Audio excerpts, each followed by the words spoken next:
October Tarot General Messages reading. This will be for the Sun, Moon, Rising, Venus signs of Libra. Take the messages that resonate with you, claim them for yourself, toss in universe what does not. I am going to use the singing bowl as I do so, taking that deep breath in and exhaling whenever you feel so inclined to do so. It's just going to help balance your energy, set your intentions, and prepare for the messages, okay? If you are new or returning to the channel, welcome. I'm so happy to have all of you. Thank you so much for liking, sharing, subscribing, commenting.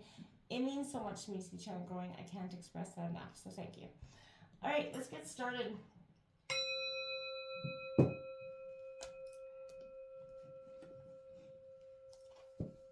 Peace, love, health, and wealth, Libra. Wow, I feel like, boy, you've been going through it. I feel like you've been, you know, I want to feel like Inspector Gadget comes to mind, because your arms are just like, you're everywhere for everyone.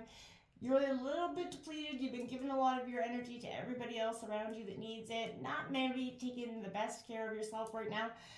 Time to focus and regroup on that. We have this coming in, number 6 coming in, as there is strength in doing nothing. Wait, what have you been forcing, and how can you let go of the outcome? Libra, we all do it. We all try to sort of bring in something into being that we just have to let go of. You know, there's a time, a place, and an energy that suggests, hey, look at what's being, you know, sort of brought to being, how it's being brought to being, and what you can do to sort of bring, you know, it to light and change it, okay? We're going to draw out some tarot cards here for you, and then we're going to draw some clarifying tarot for you, and then at the end, we will draw a white light healing oracle message. Then I will read that short passage from the book, because I find it very, actually, like, they've been hand-to-hand bang on every time. And it'll do you a world of good, my friends. So let's see what's going on for Libra for October 2024. Sun, Moon's rising. It is a birthday month for Libra, so happy birthday, Libra, to all of you. And I hope your month is rich and full of blessings and abundance.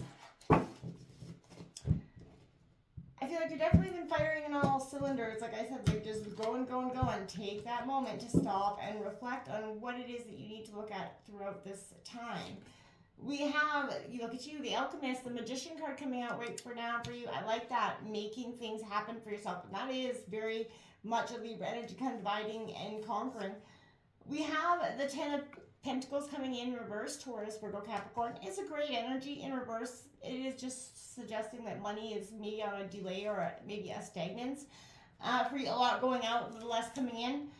And then the 10 of Wands in reverse right after it. 10 tens, endings and new beginnings, ever prevalent this week. That is an Aries, Leo, Sagittarius energy. You know, walking away from the things that have been draining you. You have the Ace of Cups coming out. Cancer, Scorpio, Pisces energy. It suggests new love, or maybe just new love for self as well.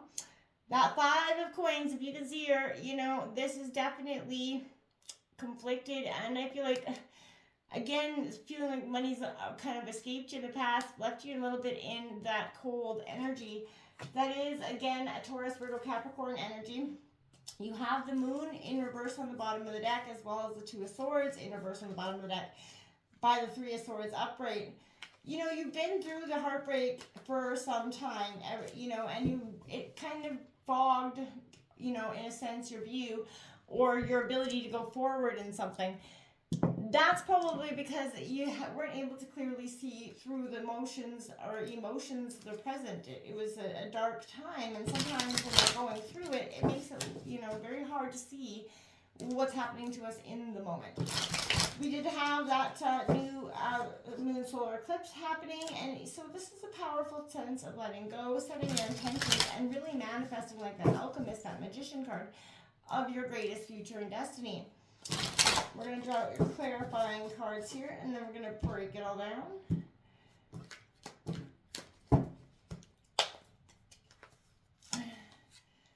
Ten of Swords coming out. Now you got the 10 of Swords. You got 3 tens on the board here.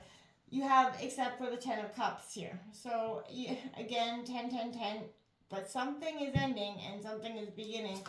Very much with that. That King of Cups coming out here for you underneath. The 10 of Pentacles, that is a Cancer, Scorpio, Pisces energy, but that suggests mastering your emotions, and I'm probably going to need to, I feel like more than anything, Libra, you're going to turn into that sort of air-like energy, the cold, sort of calculated. Look, the Queen of Swords coming out here for you, for some of you, like exactly Libra energy, a very sort of shrewd energy, intellect coming in. But you have mastered your emotional side. You've been through it, right? And I feel like right now you're a little bit numb to the emotions, because you've been burdened by so much for so long. Wow, Libra, look at that. The Wheel of Fortune card coming out. That marks 4 10s in your reading for you. 10, 10, 10, 10. Holy man. Put that angel number in and see. But this is karmic and fated.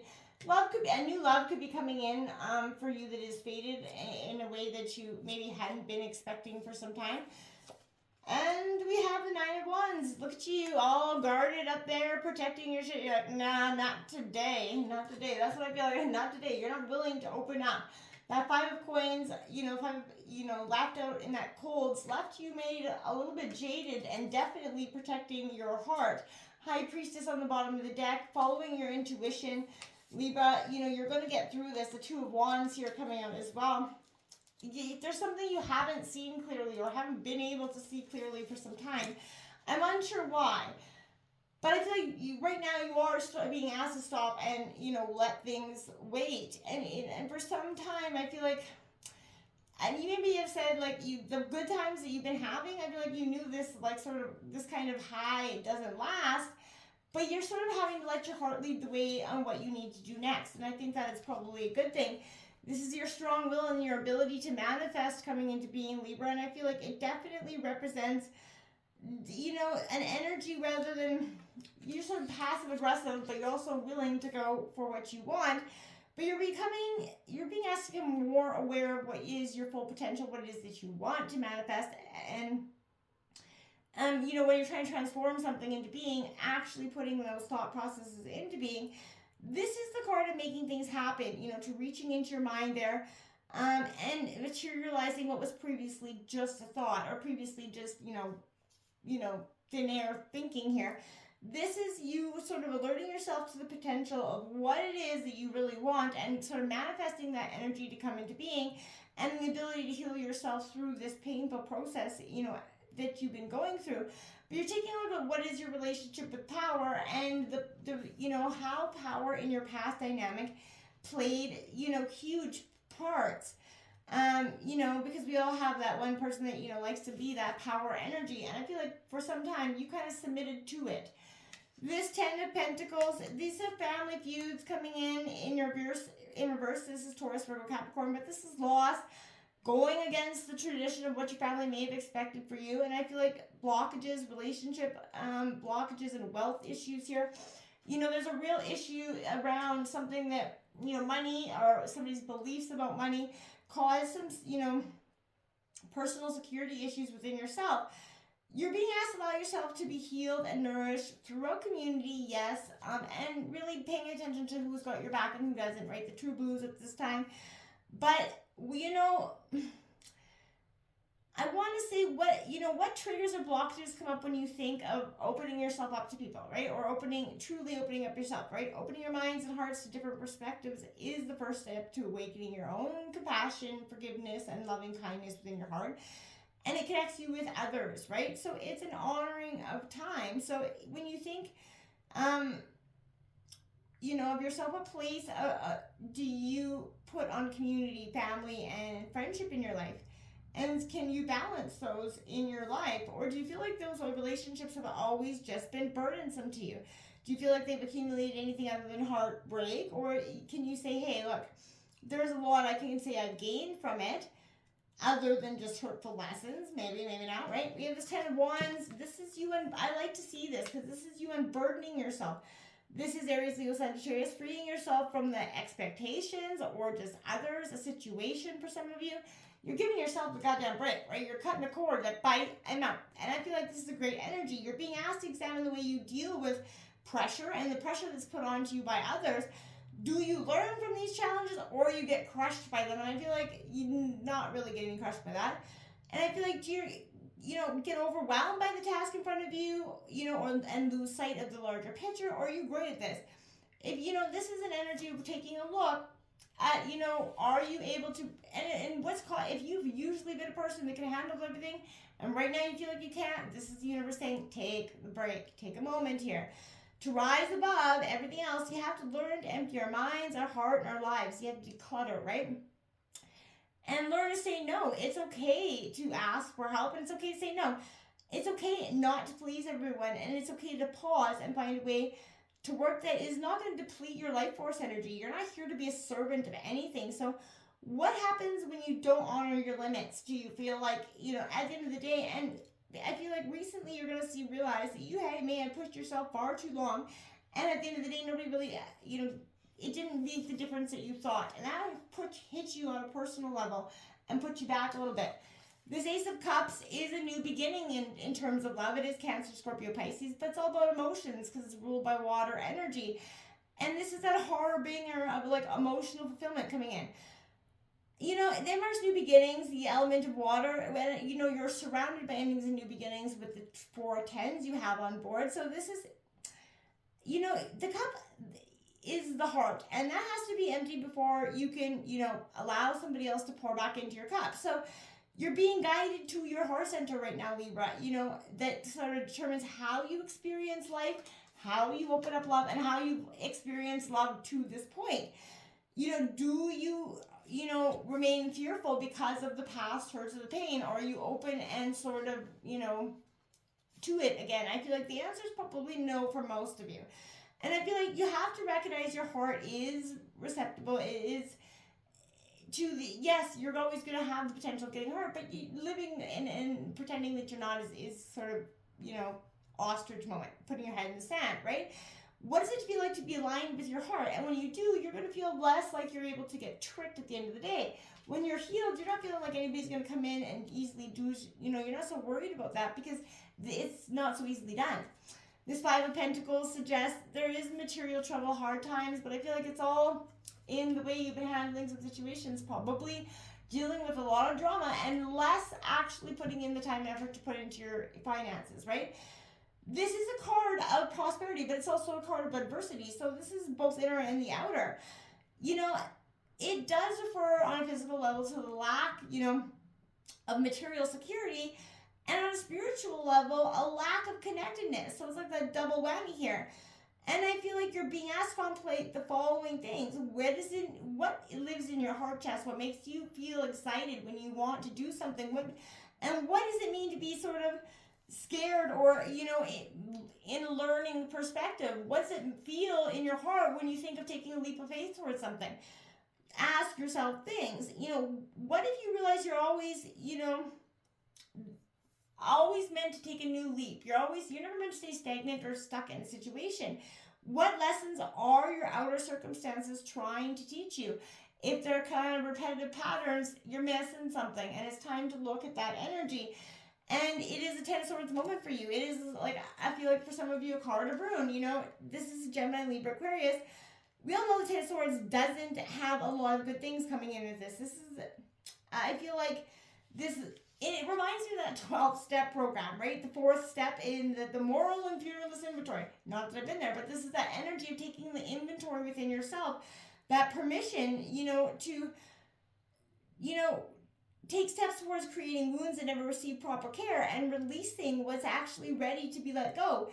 It is one way using the power of thought to stimulate, those own latent emotions within yourself on purpose, for healing, and doing so with discernment and with full permission, to sort of back off the moment it feels like it's too much. But we actually summon the unresolved feelings in a way that is safe and empowered, and that's what is allowing us to change. The 10 of Swords is like on its image is a person laid out crushing, by the weight of the many swords there. And it is an image of what it looks like. It can look like when shit's got real, right? When everything's like it's falling apart here. Thoughts and memories about things, they are so powerful, they kind of permeate our experience and drive or in this case, limit our behaviors, right? So it's also an image of what might look like allowing ourselves to fight a culture that is obsessed with moving on, to dwell properly in losses so that we feel what needs to be felt and then let go. It's actually healing in the right way. And because you have the King of Cups right after, I feel like that's going to be just exactly what you're doing. And if it is, well, bravo, because this is, healing in the right way, not rushing through it. You have to give yourself over to the energy within you and to the feelings and the hurts and the pains of the past so that you can move on through them. Emotions are often, they are associated with water, but, often seem to want, all life wants to be, born, to have a safe place to express fully, to die, and as all living things eventually do, but through the impulses often, to deny our feelings these fundamental rights. And this is the King of Cups protecting them. You're coming in to protect your fundamental rights. And you're doing it with a very shrewd, bitch energy with the Queen of Swords. You're no longer going to be like, okay, I'll just take this one sitting down. Not today. You're demanding what you need and want and deserve. And nobody's going to be telling you anything less. I feel like it's a real moment of empowerment for you throughout this, time. But, some say that you're being cold or unfeeling, but I think, the clouds at her feet here and her posture, represent receptivity. They tell a different story. The clouds disclose a deep and at times tumultuous inner life, like we all have, right? And they suggest that her openness and capacity to sort of yield her sword wisely was definitely hard won. Absolutely, right? And I feel like she means to tell us that as time goes on, we do become wiser through the things we experience, yes. We gather secrets as we go, yes. But we develop that capacity to separate felt data into knowledge that will aid us in making choices for ourselves, good and bad, right? But it also prevents us from opening up ourselves again. So we learn how to sift the nourishment from the shit, essentially. And I feel like that's exactly what you're doing. And it is a sort of a faded course correction. The things that you've been through have given you some deep and powerful, meaningful lessons that you can use to go on and actually try to find the happiness that's meant for you in this life. And to really have a sense of moving on and experiencing it, right? But, I feel like this is change. It is a symbol of evolution, though. And I feel like that's exactly what you're doing. You're evolving past the pain. And, it's like a good luck charm. Not everything that feels bad is wrong, right? And when you're in a process of change, it is very common that it will feel worse before it does feel good. So it is counterintuitive, yes, but passing through those low points on the wheel is a sure sign you're still moving forward, and that's pretty positive. So get out of this big thicket defense that you got wrapped around your heart and mind. You're not going to really serve yourself a lot of good here with this 9 of, it is protective, it is important, but it may be taken a little too far. Boundaries, they often involve experimentation. It's not easy, right? But it's worth it. And I feel like you're communicating, identifying, and upholding a boundary. It's not about self-protection, but it also protects others from the possibility that you're going to lose your fucking shit, right?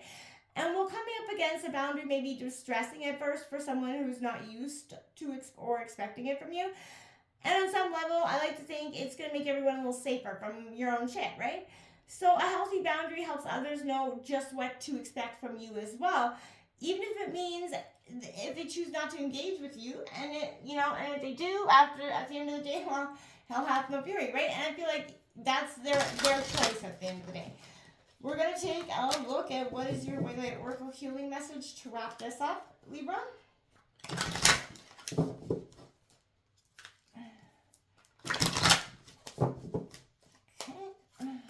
Coming in here for Libra. Okay, my friends. We have Theta of Venus, number 25. We'll read that short passage from the book for you.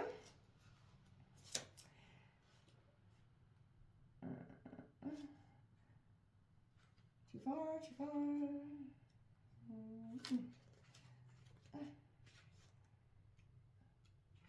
Okay. Attune yourself to higher consciousness by choosing to access the purest frequencies of love within. Acknowledge lower frequencies such as judgment, fear, doubt, or shame when they arise within or around you, but do not give them a foothold in your heart. You are ready for higher understanding, to see things in a new and more positive light.